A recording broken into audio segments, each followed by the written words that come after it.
मन में विचार किया और ब्रह्मा जी कह रहे हैं कि देवताओं के साथ मैं भी महाराज हिमांचल के यहाँ गया। महाराज हिमांचल से हम लोगों ने निवेदन किया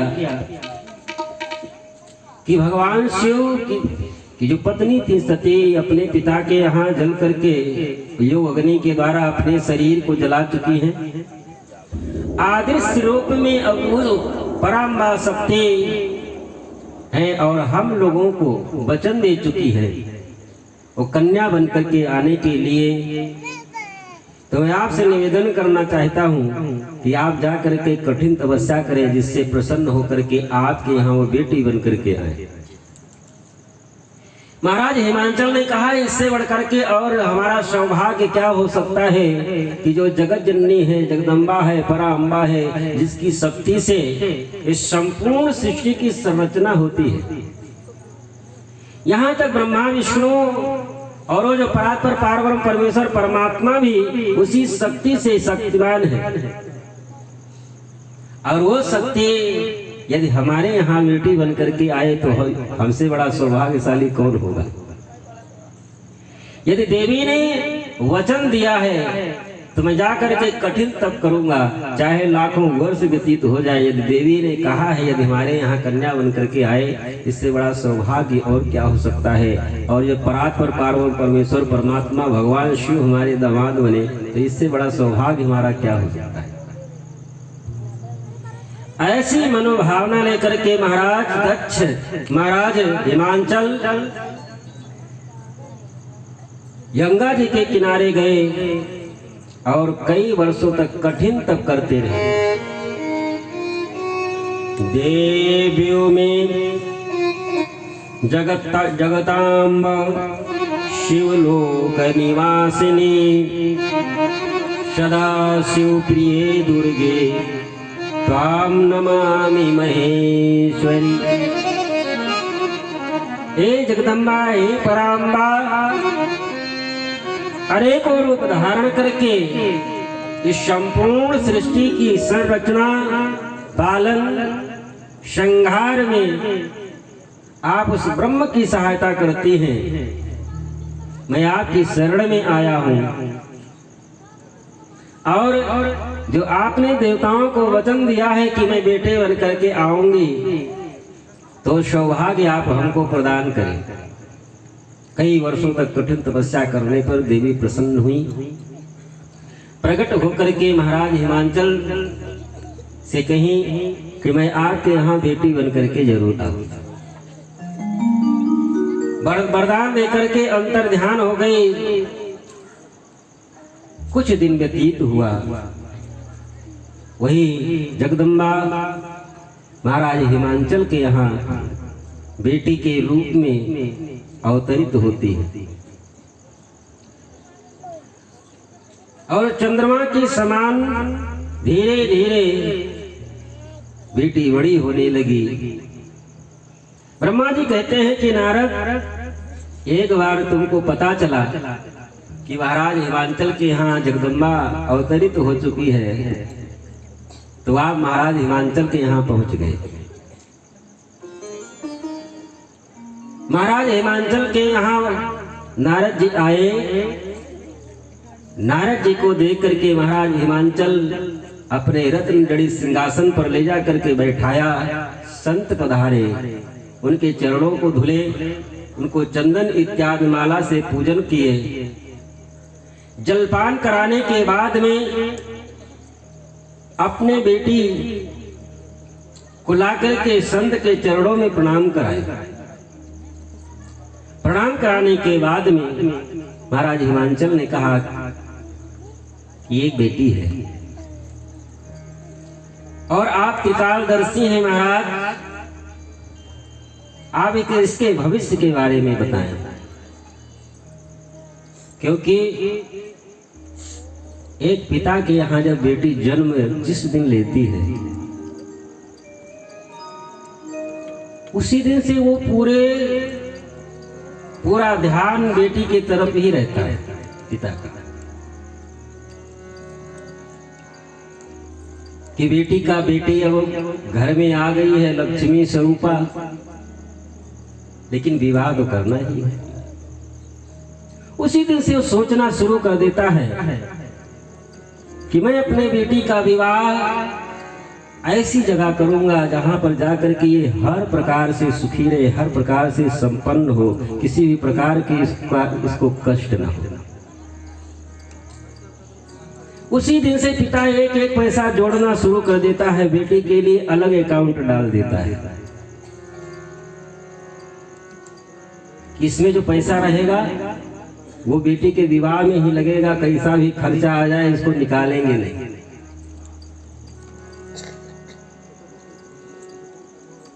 बेटे के लिए पिता कभी इतना चिंतन नहीं करता, कभी चिंता नहीं करता। जैसा कर्म करेगा वो अपना भोगेगा, पढ़ाई लिखाई इत्यादि उसकी व्यवस्था तो करा देता है। लेकिन बेटी के लिए पिता जब तक वो विवाह करके अपने घर न चली जाए तब तक वो चिंता करते रहते हैं। लेकिन ये बेटी और बाप का जो रिश्ता होता है, ये इतना घनिष्ठ रिश्ता होता है, इतना आत्मीयता वाला रिश्ता होता है, शायद संसार में कोई रिश्ता इतना प्रेम वाला और नहीं होता होगा।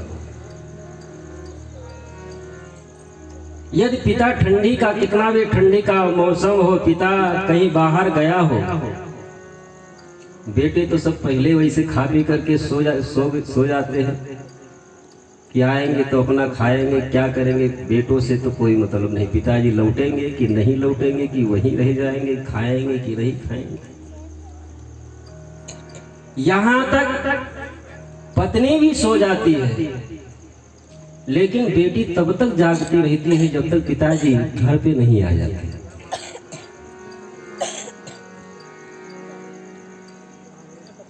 और वो ये जानती है कि पिताजी थोड़ा देर में आएंगे, तो वो अपना आटा थोड़ा निकाल करके अलग पहले ही रखे रहती है कि पिताजी आएंगे, दाल सब्जी जो है उसको गरम कर दूंगी और गरम गरम रोटी अपने पिताजी को मैं खिलाऊंगी।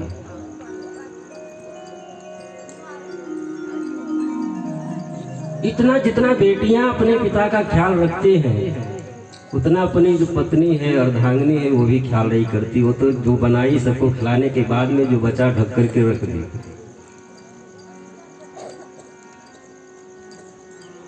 लेकिन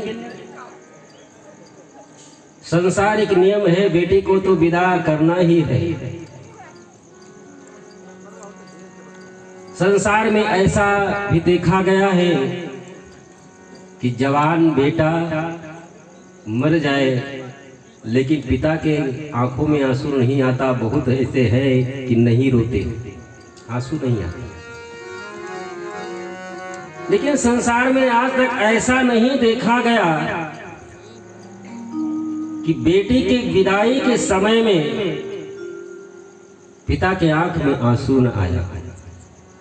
कितना भी कठोर दिल वाला पिता हो, बेटी के विदाई के समय उसका कलेजा फट जाता है। उस कितना भी कठोर दिल वाला हो, सबके सामने नहीं रो सकता, लेकिन जा करके कहीं कोने में उस दिन इतना रोता है कि जिंदगी में कभी जिसके आंख में आंसू न आया हो, वो पिता भी जा करके एकांत में बेटी के लिए रोता है। गम के सगरवा में समा जल बिटिया, गम के सगरवा में समा जल बिटिया, बांधा जो न खुटवा बन्हा जल बिटिया, बांधा जो न खुटवा बन्हा जल बिटिया। सगरवा में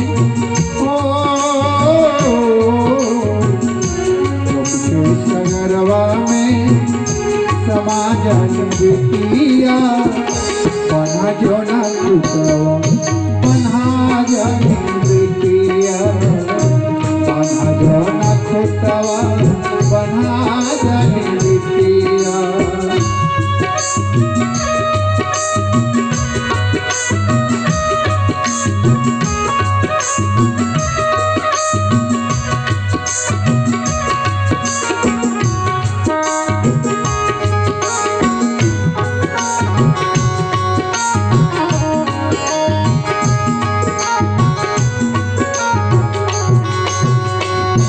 कितनो कमाई आवे कम ही जनाले, लेकिन एगो बेटी नहीं नैहरे संभाले।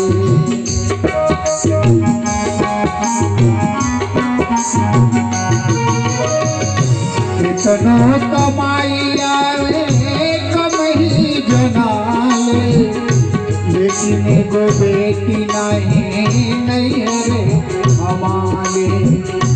जब पराया है ओ जन्मत पराया घर, कहा जाए बिटिया, बन्हा जो न खुटवा बन्हा जल बिटिया, बन्हा जो न खुटवा बन्हा जल बिटिया।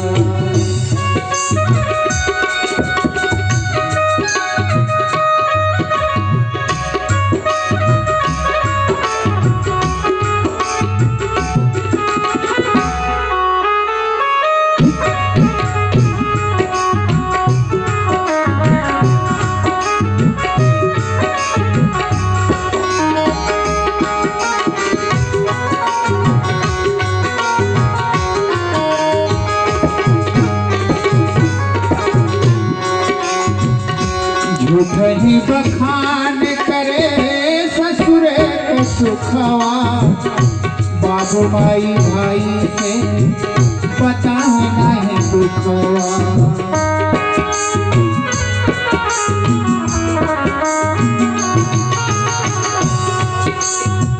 अगर मायके से कोई बाप भाई जाता है तो सब कुशल मंगल अच्छा बताते, बहुत कुछ छुपा लेती है बिटिया।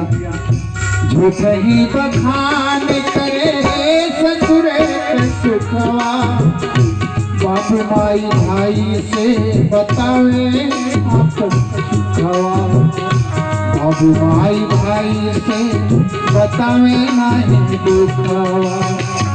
आंसू पी के सब कुछ,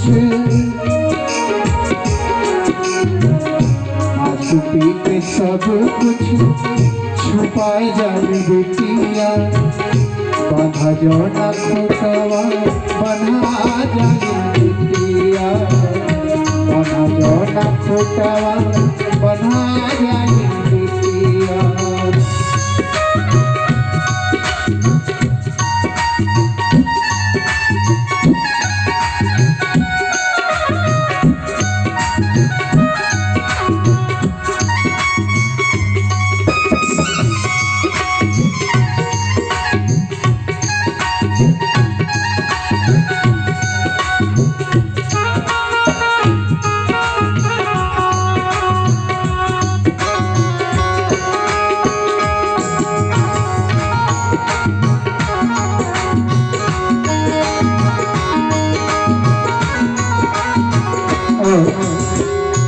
जवन सुख बेटा से न पावे बाबू माई, पूरा कई दिली बेटी कोई के पराई।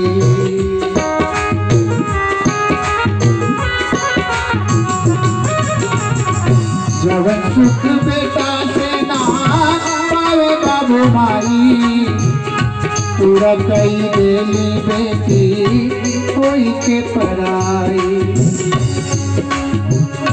दोनों कुल के नटवा, दोनों कुल के नटवा निभाए जाए बेटिया, दोनों कुल के नटवा निभाए जाए बेटिया। बना जो न खुटवा बढ़ाए जाए बेटिया। और आखिरी लाइन आप सभी लोग ध्यान दीजिएगा, इस समाज में हमारी बेटियों का कभी कभी बड़ा ही दुर्दशा देखने को मिलता है। बाबू माई देले खुल के पगड़ी सहेज के, बाबू माई देले,